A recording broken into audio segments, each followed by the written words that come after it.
대한민국 헌법 제1조 2항 대한민국의 주권은 국민에게 있고 모든 권력은 국민으로부터 나온다. 우리는 이 문장을 너무나 당연하게 여깁니다.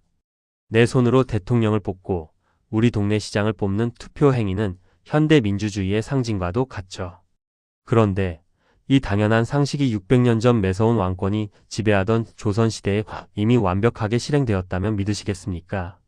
조선 왕조실록의 수많은 기록 속에는 역사학자들을 경악하게 만든 기괴한 숫자가 하나 숨어 있습니다. 바로 17만 2806이라는 숫자입니다.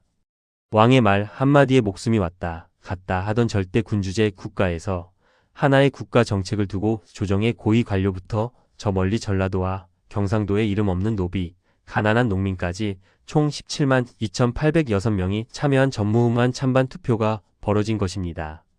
이것이 얼마나 충격적인 사건이냐면 서양에서 민주주의의 시초라 부르는 영국의 마그나 카르타조차 고작 몇십 명의 귀족이 왕의 권력을 제한한 것에 불과했습니다. 프랑스 혁명 이후에도 한동안 세금을 많이 내는 부자, 남성들에게만 투표권이 주어졌죠. 하지만 조선의 이 투표는 농민과 천민의 목소리까지 담았습니다.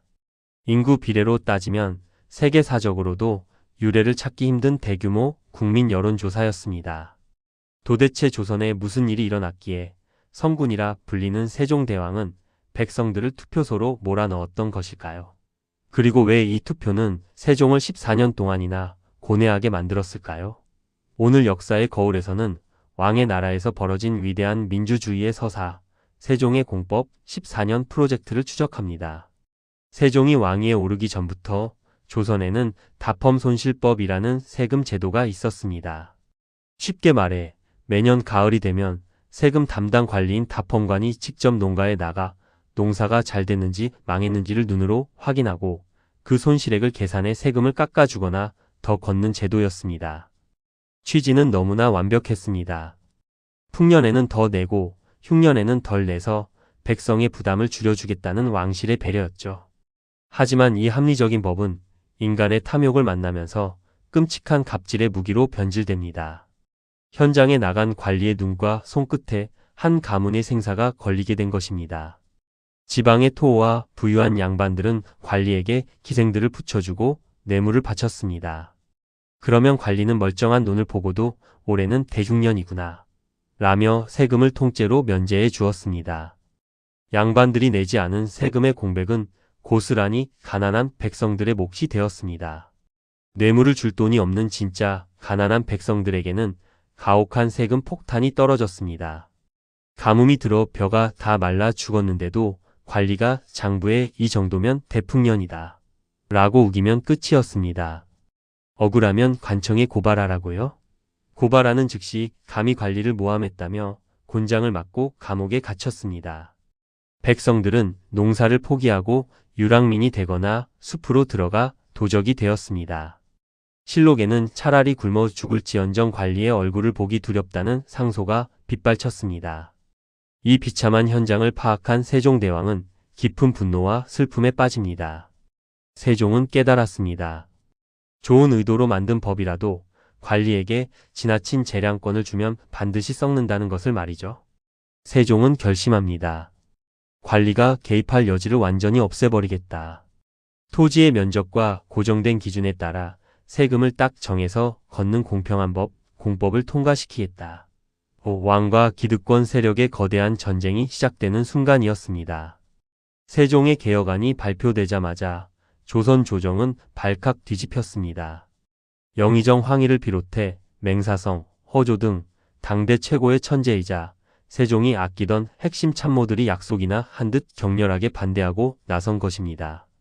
왜 그랬을까요? 표면적인 이유는 고정 세금을 내다가 흉년이 들면 백성들이 더 힘들어질 수 있다는 우려였지만 그 이면에는 기득권의 거대한 논리가 숨어 있었습니다. 당시 조정의 대신들은 오늘날로 치면 엄청난 양의 토지를 가진 강남의 빌딩 부자들이었습니다. 기존의 제도 아래서는 관리들과의 친분을 이용해 세금을 합법적으로 탈루할 수 있었지만 세종의 법이 통과되면 땅이 많은 자신들이 꼼짝없이 엄청난 세금을 고스란히 내야 했습니다. 기득권층에 보이지 않는 조직적 저항이 왕을 압박한 것입니다. 신하들의 거센 반대에 부딪힌 세종대왕은 정면 돌파를 선택합니다. 그것도 조선 역사상, 아니 세계 역사상 그 누구도 생각지 못한 파격적인 방식이었습니다. 그대들이 백성을 위한다고 말하지만 진짜 백성들의 마음이 어떤지는 알지 못한다. 그러니 이 법안의 진짜 주인인 백성들에게 직접 가서 물어보아라. 왕이 기득권을 패싱하고 국민에게 직접 신임을 묻는 조선 최초의 국민투표 어명이 내려진 것입니다. 1430년 3월 봄바람과 함께 조선 땅 전역에서 거대한 역사가 시작됩니다. 경상도, 전라도, 충청도는 물론 저 멀리 평안도와 함경도까지 왕의 특사들이 파견되었습니다. 왕의 질문은 명확했습니다. 관리가 매년 조사해서 걷는 지금 세법이 좋은가? 아니면 매년 일정한 액수를 내는 새로운 공법이 좋은가? 백성 한 사람도 빠짐없이 찬반을 표시하게 하라.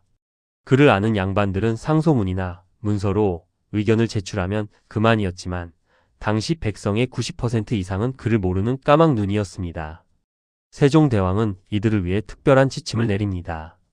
지방의 사또들이 직접 백성들을 모아놓고 법안의 장단점을 쉬운 말로 설명해 준 뒤 찬반 의견을 구두로 받아 장부에 받아 적게 한 것입니다. 밭을 갈던 농민도, 시장에서 나무를 팔던 여인도, 심지어 천대받던 노비들까지 관청 앞에 줄을 서서 왕의 질문에 대답했습니다. 이는 단순한 여론조사가 아니라 백성이 국가의 정책에 지분을 갖는 주권 행사의 첫걸음이었습니다. 3월에 시작된 이 눈물겨운 여정은 가을의 길목인 8월이 되어서야 끝이 났습니다. 무려 5개월 동안 전국에서 수집된 장부들이 한양으로 속속들이 도착했습니다. 호조의 관리들은 눈이 짓무르도록 주판을 튕기며 전국의 표를 집계했습니다. 그리고 마침내 최종 결과가 세종대왕의 책상 위에 올려집니다. 총투표자 수 17만 2,806명. 과연 백성들의 선택은 무엇이었을까요? 결과는 찬성 9만 8천여 표 대 반대 7만 4천여 표. 찬성이 반대보다 무려 2만 4천 표나 더 많았습니다.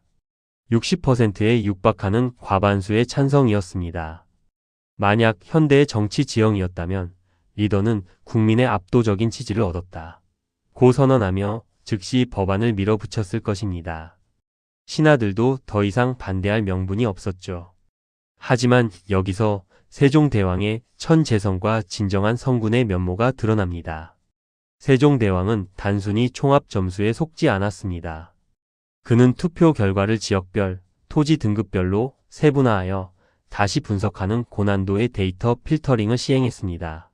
그리고 지도 위에 나타난 결과를 보고 세종은 깊은 충격에 빠집니다. 투표 결과가 지역에 따라 극명하게 쪼개져 있었기 때문입니다. 날씨가 따뜻하고 땅이 기름진 경상도와 전라도에서는 찬성이 그야말로 압도적이었습니다. 세금이 고정되면 풍년이 들었을 때 엄청난 이득이었니까요. 하지만 땅이 거칠고 가뭄과 수해가 잦았던 경기도, 황해도, 평안도에서는 반대가 거의 99%에 달했습니다. 흉년이 일상인 곳에서 매년 고정된 세금을 내라는 것은 곧 죽으라는 소리와 같았던 것입니다. 남부 지방의 높은 인구수 덕분에 전체 숫자는 찬성이 많았지만 북부 지방 소수 백성들에게 이 법은 재앙이었던 것입니다. 세종은 깨달았습니다. 다수결이라는 이름의 정치가 누군가에게는 가혹한 폭력이 될 수 있다는 것을 말이죠. 왕정시대의 절대 권력자였음에도 세종은 다수의 힘으로 소수를 짓밟지 않았습니다. 세종은 즉시 공법 시행을 전면 보류합니다. 그리고 반대파 백성들의 눈물을 닦아줄 완벽한 법안을 만들기 위해 혼자만의 고독하고 정밀한 법안 수정 프로젝트에 돌입합니다. 무려 14년 동안 말이죠. 14년이라는 세월 동안 세종은 끊임없이 반대 지역의 기후를 조사하고 토지를 분석했습니다. 그렇게 완성된 것이 바로 토지의 상태를 6단계로 나누는 전분6등법과 그의 기후를 9단계로 쪼개는 연분9등법이었습니다. 총 54개의 부전 조항을 만들어 아무리 척박한 땅이라도 최악의 흉년이 들어도 백성이 억울한 세금을 내지 않도록 톱니바퀴 같은 안전장치를 완성한 것입니다. 일부 고을에서 수년간의 시범 운영까지 거친 뒤 1444년 이 법은 마침내 조선 전역에 선포됩니다. 왕이 다스리던 고대 사회에서 법을 바꾸기 위해 17만 명의 의견을 듣고 그 반대 목소리 때문에 14년 동안 법안을 다듬은 군주 세종대왕이 우리에게 보여준 것은 단순히 투표를 했다는 사실이 아닙니다. 진정한 정치란 단순히 다수의 표를 얻어 상대를 찍어 누르는 것이 아니라 반대하는 소수의 목소리까지 어떻게든 경청하고 조율해내는 위대한 타협의 과정이라는 점입니다. 숫자의 승리에 취하지 않고 가장 약한 자의 슬픔을 먼저 읽었던 600년 전 세종의 데이터 경영과 소통의 리더십. 다가오는 선거, 우리는 과연 어떤 리더에게 소중한 한 표를 던져야 할까요? 역사 속에서 오늘을 정밀하게 비추는 채널, 역사의 거울이었습니다. 오늘 이야기가 흥미로우셨다면 구독과 좋아요로 함께 해주세요.